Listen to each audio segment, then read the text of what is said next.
Being submissive to your husband is not slavery. It is your identity and honor as a wife. There is one word in marriage that has been misunderstood, twisted, and redefined. That word is submission. To some women, the word feels heavy. It feels like oppression, like weakness, and even like slavery. And because of this misunderstanding, many homes have lost peace, marriages have lost direction, and couples have become enemies instead of partners. But true submission is none of those things. Submission, in marriage, is not humiliation.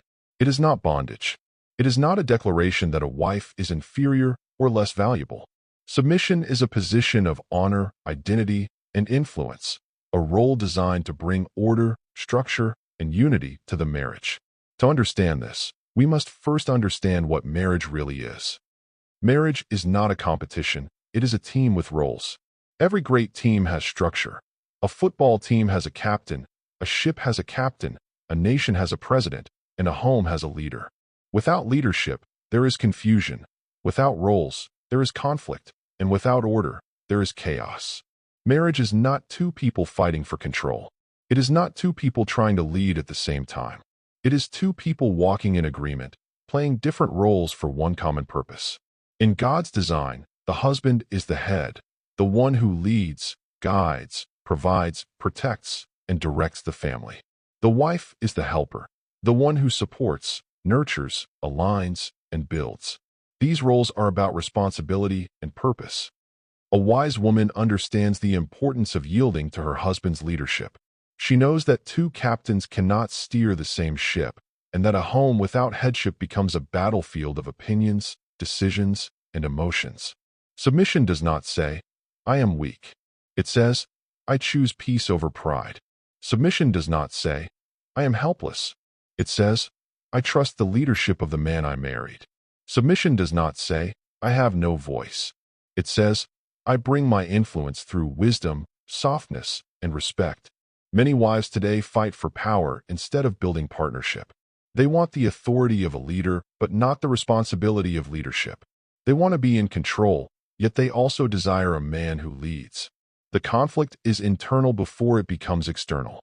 A woman can argue her way out of her own joy. A wife can lose her home because she never learned how to yield. Submission is not bondage, it is honor. Honor is freely given, never forced. It elevates, strengthens, and brings influence. When a wife honors her husband's leadership, she does not shrink, she shines. She becomes a queen in her own home. She becomes the crown of her husband. She becomes the peace of the house. She becomes the voice of wisdom behind the scenes. She becomes the one who nurtures the heart of the marriage. Submission is not slavery because slavery removes value. Submission gives value. Slavery breaks dignity. Submission protects dignity. Slavery crushes identity. Submission defines identity. A submissive wife is not a powerless woman. She is a powerful woman who knows where her power truly lies. When a wife resists leadership, the marriage suffers. Many marriages are not broken by cheating or betrayal. They are broken by stubbornness, pride, and power struggle. A home where the wife fights leadership becomes loud, tense, and stressful. Decisions take longer. Arguments become frequent. Love becomes heavy. The marriage loses direction because two people are pulling the same wheel in two different directions. When a wife rejects her husband's headship, she indirectly rejects peace, structure, and unity in her home. Children feel it. The husband shuts down emotionally. The wife becomes frustrated, and the home becomes restless. A submissive wife still speaks, still advises, still corrects, still influences. But she does these things with respect and alignment, not rebellion and ego. She builds instead of breaks. She guides instead of commands. She supports instead of competes. A wife's strength is not in her loudness, but in her wisdom. Not in dominance, but in influence. Not in control, but in respect.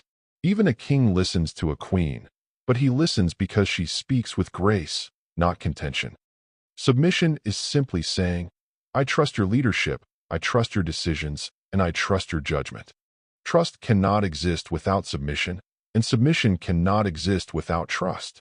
When a wife does not trust her husband's leadership, she will fight it, question it, resist it, and compete with it.